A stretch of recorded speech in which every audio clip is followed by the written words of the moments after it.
নমস্কার। জন্মছকে লাক আমরা কিভাবে দেখব? একটা জন্মছক লাকি নাকি আনলাকি?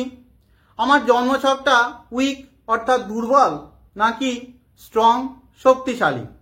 কিভাবে আমরা বুঝতে পারি?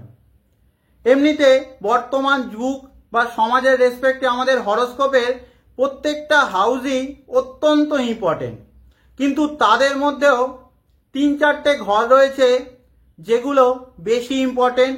এখানে অশুভত্ব চলে এলে আমরা বেশি সাফার করি, বেশি ভুগি। একজন পুরুষ এবং একজন মহিলার চার্ট দেখার ক্ষেত্রে কি তফাৎ রয়েছে? একজন পুরুষের জন্মছক দেখার সময় আমরা কোন কোন বিষয়গুলোকে বেশি গুরুত্ব দেব এবং একজন মহিলার জন্মছক দেখার ক্ষেত্রে কোন কোন বিষয়গুলোকে বেশি গুরুত্ব দেব আগে দেখব। এই সমস্ত নিয়েই আজকে এই আলোচনা। আশা করি আপনাদের ভালো লাগবে, তাই সঙ্গে থাকুন। এমনিতে আমরা জানি যে আমাদের জন্মকুষ্ঠিতে 4টে ভাব রয়েছে, 1, 4, 7 আর 10। এই ভাবগুলোকে কেন্দ্র ভাব বলা হয়। একটা হরোস্কোপের পিলার, পুরো স্ট্রাকচার এই 4টে কেন্দ্রের উপরে দাঁড়িয়ে রয়েছে। এখানে অশুভত্ব চলে এলে পিলার দুর্বল হয়ে যাবে, কুষ্ঠির ব্যালেন্সও নষ্ট হয়ে যাবে। যেমন ধরুন, উদাহরণ হিসাবে ধরছি আমি একজন কর্কট লগ্নের ব্যক্তি। এটা আমার ফার্স্ট হাউস, প্রথম কেন্দ্রস্থান। তুলা রাশির ঘরটা আমার 4th হাউস, দ্বিতীয় কেন্দ্রস্থান। মকর রাশির ঘরটা আমার 7th হাউস, তৃতীয় কেন্দ্রস্থান। মেষ রাশির ঘরটা আমার 10th হাউস, চতুর্থ কেন্দ্রস্থান। এখন কেন্দ্রস্থান শক্তিশালী থাকা শক্তিশালী কুষ্ঠির প্রথম এবং প্রধান শর্ত। অধিকাংশ মানুষ যারা প্রচুর সমস্যার মধ্যে রয়েছেন, সেই সমস্যা থেকে বেরোনোর রাস্তা খুঁজে পাচ্ছেন না, দেখবেন যে তাদের জন্মকুষ্ঠিতে এই কেন্দ্র ভাবগুলো দুর্বল হয়ে গিয়েছে। কেন্দ্রকে আমাদের ব্যাকবোন অর্থাৎ শিরদাঁড়াও বলা হয়। শিরদাঁড়া যদি দুর্বল হয়ে যায় তাহলে সেই মানুষটা খাড়াভাবে দাঁড়াতে পারে না। এই কেন্দ্র ভাবগুলোতে বিভিন্ন গ্রহগুলো দিকবলি অবস্থায় থাকে। যেমন ধরুন, এই ফার্স্ট হাউস অর্থাৎ লগ্ন ভাবেতে 2টো গ্রহ দিকবলি থাকে। এখানে বৃহস্পতি এবং বুধ দিকবলি অবস্থায় থাকে। 4th হাউস বা চতুর্থ ভাবেতে চন্দ্র এবং শুক্র দিকবলি অবস্থায় থাকে।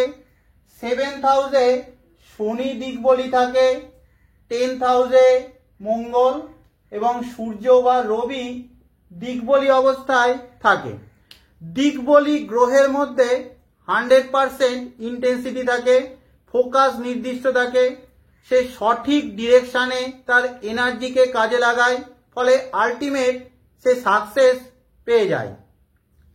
দিকবলি গ্রহ বাস্তব ক্ষেত্রে দেখা যায় যে উচ্চস্থ গ্রহের থেকেও স্ট্রং রেজাল্ট দিয়ে থাকে। দিকবলি গ্রহ নিচস্থ অবস্থায় থাকলেও তা কিন্তু খারাপ মানা হয় না।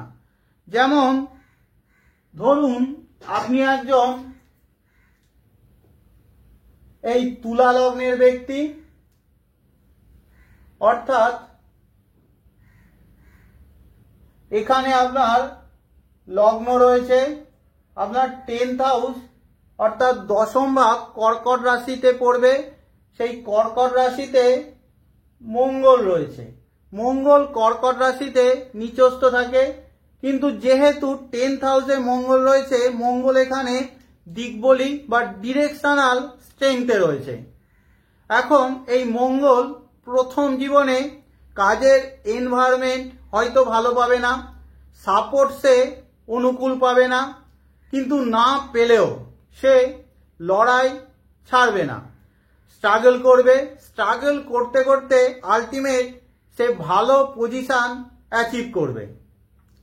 তাই আপনার জন্মকুষ্ঠির এই কেন্দ্র ভাবগুলোর মধ্যে কোনো একটা জায়গায় যদি কোনো দিকবলি গ্রহ বসে যায়, অর্থাৎ এই ফার্স্ট হাউসে অর্থাৎ লগ্ন ভাবেতে বৃহস্পতি বা বুধের মধ্যে যদি কেউ একজন বসে যায়, 4th হাউসে চন্দ্র বা শুক্রের মধ্যে কেউ একজন বসে যায়, 7th হাউসে যদি শনি বসে যায়, কিংবা 10th হাউসে মঙ্গল বা সূর্যের মধ্যে কেউ একজন বসে যায়, অর্থাৎ সেই কুষ্টির মধ্যে পোটেনশিয়াল রয়েছে, সে নিজেকে প্রতিষ্ঠিত আলটিমেট করে ফেলবে। এছাড়াও জন্মকুণ্ডলিতে দুটো ভাব রয়েছে, পঞ্চম ভাব এবং নবম ভাব। এদেরকে ত্রিকোণ ভাবও বলা হয়। এদেরকে শুভ ভাব বলা হয়, পূর্ব পুণ্য এবং ভাগ্য ভাব। কেন্দ্র ভাবগুলোর মতো এত এসেন্সিয়াল না হলেও এরা শুভ ভাব। এখন কোনো কুষ্টিতে যদি কেন্দ্র ভাবের সাথে এই ত্রিকোণ ভাবের কোনো রকম সংযোগ তৈরি হয়, তাহলে রাজযোগ সৃষ্টি হয়। যেমন ধরুন 4th আর 9th-এর রাজযোগ, 5th এবং 10th-এর রাজযোগ ইত্যাদি। অর্থাৎ আমরা 6টা ভাব পেলাম, 1, 4, 7, 10, 4টে কেন্দ্রস্থান আর পঞ্চম নবম ত্রিকোণ স্থান। এই 6টা ভাবই যে কারোর জন্মকুষ্ঠিতে, সে পুরুষ হোক বা মহিলার, সর্বাধিক গুরুত্বপূর্ণ। এর মধ্যে যখনই আমরা কোনো মহিলার জন্মছক দেখব, কোনো মহিলার জন্মছকে সর্বাধিক গুরুত্বপূর্ণ হাউস হলো তার 4th ভাব। 4th ভাবের কোনো বিকল্প ঘর মহিলার ক্ষেত্রে হয় না। যখনই কোনো মহিলার বাচ্চাতে 4th ভাব পীড়িত হয়ে যায়, তা তাকে অনেক বেশি কষ্ট দিয়ে থাকে। তার কারণ 4th ভাব আমাদের ঘরের পরিবেশ, মানসিক পিস, মানসিক শান্তির ঘর, ডোমেস্টিক পিস, পারিবারিক শান্তির ঘর হলো 4th ভাব। কোনো মহিলার চার্টে 4th হাউস যদি ড্যামেজ হয়ে যায়, সে তার পুরো ঊর্জাকে ঘর পরিবেশকে ঠিক রাখার জন্য কাজে লাগিয়ে দেবে। ঘরের জন্য তাকে অনেক কিছু স্যাক্রিফাইস করে চলতে হবে, ফলে জীবনে সে বেশি দূর এগোতে পারবে না। ঘরই তার পায়ে বন্ধনের কাজ করবে, শিকলের মতো কাজ করবে। এখন এই 4th ভাবেতে যদি লগ্ন অনুসারে ষষ্ঠপতি, যেমন ধরুন এখানে ষষ্ঠপতিকে বৃহস্পতি, সে যদি বসে যায়, অর্থাৎ ঘরের মধ্যেই তার রোগ, ঋণ, শত্রুতা। যদি অষ্টমপতি 4th ভাবেতে চলে আসে, অর্থাৎ ঘরেতে স্ট্রেস, ঘরে পেন, কষ্ট, ঘরের মধ্যে সাডেন কোনো দুর্ঘটনা, অ্যাক্সিডেন্টের সম্ভাবনা তৈরি হয়। দ্বাদশপতি গ্রহটা যদি 4th ভাবেতে বসে থাকে, তাহলে মনের মধ্যে সর্বদা চেঞ্জেস, পরিবর্তন, ঘরে চেঞ্জ, পরিবর্তন, মনে ফ্ল্যাকচুয়েশন, ওঠানামা, আজ ভালো তো কাল খারাপ। 4th ভাবেতে সেপারেটিভ প্ল্যানেটগুলো, অর্থাৎ শনি, মঙ্গল, রাহু, কেতু, রবি, এই সমস্ত গ্রহের থাকাও ডোমেস্টিক পিসের জন্য ভালো না। আমাদের পারিবারিক শান্তিকে বিঘ্নিত করে। আমি কিছুদিন আগে একটা চার্ট দেখেছিলাম, 85-র কাছাকাছি ওনার জন্ম, একজন ম্যারেড ফিমেলের চার্ট, সিংহ লগ্নের জন্মছক, 4th ভাব এই বৃশ্চিক রাশির ঘরেতে বসে রয়েছে কেতু, শনি আর চন্দ্র এখানে নিচস্থ থাকে। এখানে ষষ্ঠপতি শনি বসে, দ্বাদশপতি চন্দ্র নিচস্থ অবস্থায় 4th বসে, তার সাথে কেতুও বসে রয়েছে। অর্থাৎ ঘরের মধ্যে ভীষণ রকম শান্তির অভাব, ডোমেস্টিক পিসের অভাব, ঘরের ডিপ্রেশন তার তৈরি হয়েছিল এবং আলটিমেট তার মধ্যে সুইসাইডাল টেন্ডেন্সিও গ্রো করতে থাকে। এছাড়াও মহিলার চার্টে নবম ভাবের গুরুত্ব অত্যন্ত বেশি। তার কারণ হলো এখনো প্রায় 2/3 মহিলা আমাদের দেশে ওয়ার্কিং না, পিতামাতা কিংবা হাজবেন্ডের উপরে সে ডিপেন্ডেন্ট। তাই মহিলার ক্ষেত্রে নবম ভাব অর্থাৎ ভাগ্যভাবের গুরুত্ব অনেক বেশি রয়েছে। শাস্ত্র বলে যে কোনো মহিলার চার্টেতে, ধরছি এই তুলা লগ্নই, যে কোনো মহিলার চার্টের এই নবম ভাবেতে যদি কোনো নৈসর্গিক শুভগ্রহ বসে থাকে, এখানে ধরুন বৃহস্পতি বসে কিংবা এখানে বুধ বসে কিংবা শুক্র বসে, তাহলে সেই মহিলা যতই সমস্যায় পড়ুক না কেন সে আলটিমেট উতরে যাবে এবং বিবাহের পরে তার হাজবেন্ডও রাইজ করবে। তাই মহিলার চার্টে নবম ভাবেতে যদি কোনো নৈসর্গিক শুভগ্রহ বৃহস্পতি, বুধ বা শুক্র বসে থাকে তা অবশ্যই এক বড় অ্যাসেট। এছাড়াও মহিলার চার্টেতে পঞ্চম ভাবের গুরুত্ব অপরিসীম। তার কারণ পঞ্চম ভাব হলো আমাদের সন্তান ভাব। আলটিমেট একজন মহিলাই সন্তান উৎপাদন করে থাকে, তাই মাতৃত্বের সুখের জন্য, সুসন্তানের জন্য মহিলার পঞ্চম ভাব অত্যন্ত ইম্পর্টেন্ট। এছাড়াও সপ্তম ভাবের গুরুত্ব অত্যন্ত বেশি। তার কারণ সপ্তম ভাব হাজবেন্ডেরও ভাব। এছাড়াও যারা সেলফ লেডি অর্থাৎ ওয়ার্কিং লেডি, তাদের ফার্স্ট হাউস অর্থাৎ লগ্ন ভাব অত্যন্ত গুরুত্বপূর্ণ। ফার্স্ট হাউস যদি কোনো মহিলার স্ট্রং থাকে, তাকে ডমিনেট করা যাবে না। সে নিজের ব্যক্তিত্বকে উপরে তুলবেই এবং নিজের আইডেন্টিটি নিজের তৈরি করবেই। এখন পুরুষের জন্মছকে সর্বাধিক গুরুত্বপূর্ণ হলো তার এই ফার্স্ট হাউস অর্থাৎ লগ্ন ভাব। ফার্স্ট হাউস থেকে আমরা মেল এনার্জি বুঝে থাকি, তার মধ্যে কতটা স্ট্রেংথ রয়েছে, তার মাইন্ডসেট কতটা স্ট্রং, লড়ার ক্ষমতা, ইচ্ছা, চেষ্টা শক্তি কতটা রয়েছে একজন পুরুষের, তা ফার্স্ট হাউস থেকে বোঝা যায়। এবং সমাজে, কাজের জায়গায় নিজের আইডেন্টিটি, পরিচিতি তৈরি করতে পারবে কিনা তাও আমরা ফার্স্ট হাউস থেকে বুঝতে পারি।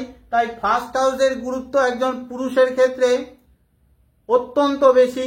এছাড়াও 10th হাউস অর্থাৎ দশম ভাবের গুরুত্ব পুরুষের ক্ষেত্রে অনেক বেশি। তার কারণ হলো 10th হাউস হলো আমাদের কর্মভাব, আর পুরুষকে শাস্ত্রে কর্মপ্রধান বলা হয়।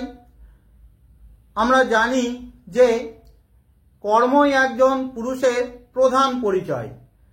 রাস্তায় কোনো লোক দেখা হলে কোনো পুরুষকে সাধারণত সে কি কাজ করে জিজ্ঞাসা করে। তাই কর্মভাবের গুরুত্ব পুরুষের ক্ষেত্রে অনেক বেশি। আর ম্যাক্সিমাম পুরুষই তাদের পরিবারের একমাত্র আর্নিং মেম্বার। তাই একজন পুরুষের কর্মভাব যদি ড্যামেজ হয়ে যায় তাহলে সেই ফ্যামিলি ভীষণভাবে সাফার করে থাকে। এছাড়াও পুরুষের ক্ষেত্রে পঞ্চম ভাবও ইম্পর্টেন্ট। তার কারণ পঞ্চম ভাব আমাদের বুদ্ধি ভাব, আমাদের সন্তান উৎপাদন ক্ষমতা দেখা হয় পঞ্চম ভাব থেকে। তাই তার সন্তান উৎপাদন ক্ষমতা, সুসন্তান লাভ করবে কিনা পঞ্চম ভাব থেকে আমরা বুঝতে পারি, এবং বংশ পরম্পরাকে এগিয়ে নিয়ে যেতে পারবে কিনা তাও একজন পুরুষের ক্ষেত্রে অত্যন্ত ইম্পর্টেন্ট। এইবারে আমরা কমেন্ট সেকশন থেকে যে সমস্ত কমেন্টগুলো আসে তাদের থেকে একজন পুরুষ এবং একজন মহিলার জন্মছক নিয়ে আলোচনা করব এবং বোঝার চেষ্টা করব যে সমস্যা কোথায় রয়েছে। আজকে যে সমস্ত নিয়মগুলো আলোচনা করলাম তার মাধ্যমে প্রথমে এই চার্টটা একজন মেল বা পুরুষের চার্ট। কর্ম নিয়ে সমস্যা, সিংহ লগ্নের চার্ট। লগ্নে রয়েছে চন্দ্র এবং মঙ্গল রয়েছে, থার্ড হাউসে রাহু রয়েছে, ফোর্থ হাউসে বৃহস্পতি কিন্তু সে বক্রী অবস্থাতে রয়েছে, এইথ হাউসে শনি রয়েছে, নাইন্থ হাউসে শুক্র কেতু, 10th হাউসে রবি আর বুধ বক্রী অবস্থাতে রয়েছে। এখানে দেখুন কেন্দ্রভাব বলেছি, সমস্যার শিকড়ে রয়েছে কিন্তু এই কেন্দ্রভাব। প্রথমে দেখুন ফার্স্ট কেন্দ্র, এখানে চন্দ্র মঙ্গল, নবমপতি চতুর্থপতি মঙ্গল থাকা এখানে ভালো, কিন্তু দ্বাদশপতি লগ্নে চলে এসছে, সেই জন্য কেন্দ্রের ফার্স্ট হাউসের ব্যালেন্স কিছুটা হলেও ড্যামেজ হয়েছে। এই লগ্নের জন্য অষ্টমপতি বৃহস্পতি সে ফোর্থ হাউসে বক্রী অবস্থায় রয়েছে, ফলে ফোর্থ হাউসের মধ্যেও ব্যালেন্সের অভাব রয়েছে। আর 10th হাউসে বুধ বক্রী, বুধ এই লগ্নের জন্য দ্বিতীয় পতি মারকপতি, সে বক্রী অবস্থায় 10th হাউসে রয়েছে, রবিকেও সে দূষিত করে দিচ্ছে। সুতরাং 10th হাউসের মধ্যে অর্থাৎ কর্মভাবের মধ্যে ফ্লাকচুয়েশন, ওঠানামা, চেঞ্জেস, আজ ভালো তো কাল খারাপ, এইরকম একটা পরিবেশ সৃষ্টি হচ্ছে। এই চার্টে দেখুন দ্বাদশপতি লগ্নে থার্ড হাউসে রাহু, দশমপতি শুক্র নবমে, বলছে যে জন্মস্থান থেকে দূরে গিয়ে কাজ করলে ভালো হবে। এছাড়াও বিষ্ণু সহস্রনাম রেগুলার চান্টিং করলেও উপকার পাবেন। এইবারে ফিমেলের চার্টটা একটু দেখে নেব।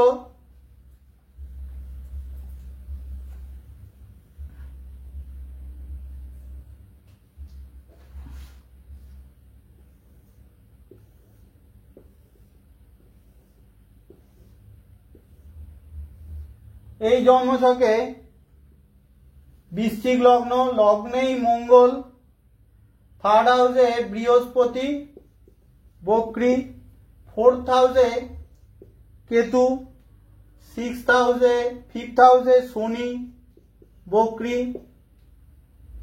আর অষ্টম ভাবেতে চন্দ্র, দশম ভাবেতে বুধ আর রাহু, একাদশেতে রবি, দ্বাদশে শুক্র। মহিলার চার্টে সব থেকে ইম্পর্টেন্ট ভাব তার চতুর্থ ভাব।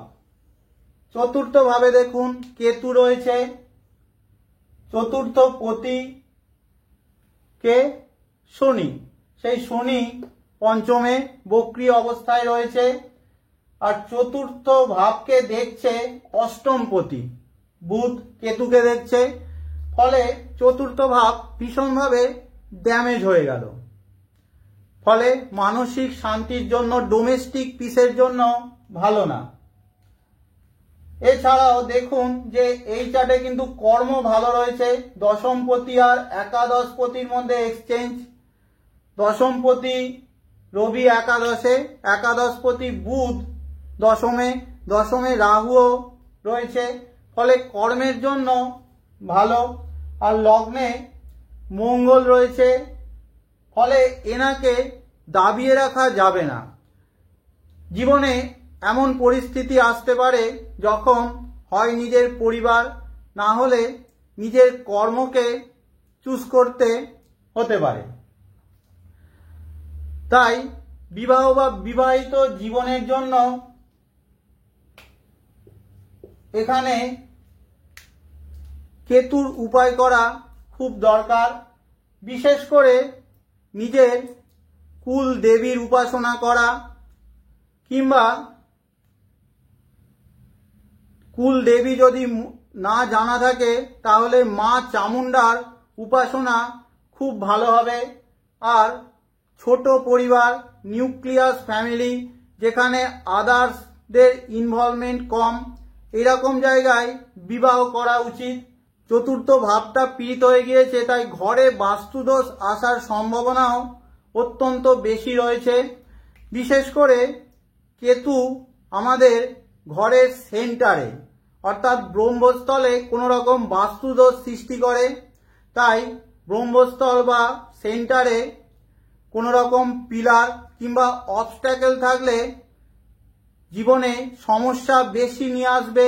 সবসময় ঘরের ব্রহ্মস্থলটাকে এনার্জাইজ করে রাখা উচিত। সেখানে তুলসী গাছও লাগানো খুব ভালো হয়ে থাকে। আমার এক বন্ধুর বাড়িতে গিয়েছিলাম, তারও চতুর্থ ভাবেতে কেতু রয়েছে, মানসিক সমস্যা রয়েছে। তার ঘরের সেন্টারে হয়তো পিলার নেই, কিন্তু সে ওয়াশিং মেশিনটা এমনভাবে ফিট করেছে যে একদম ঘরের সেন্টারেই তার পজিশন। তাহলে আজকের মতো শেষ করছি। ধন্যবাদ সকলকে।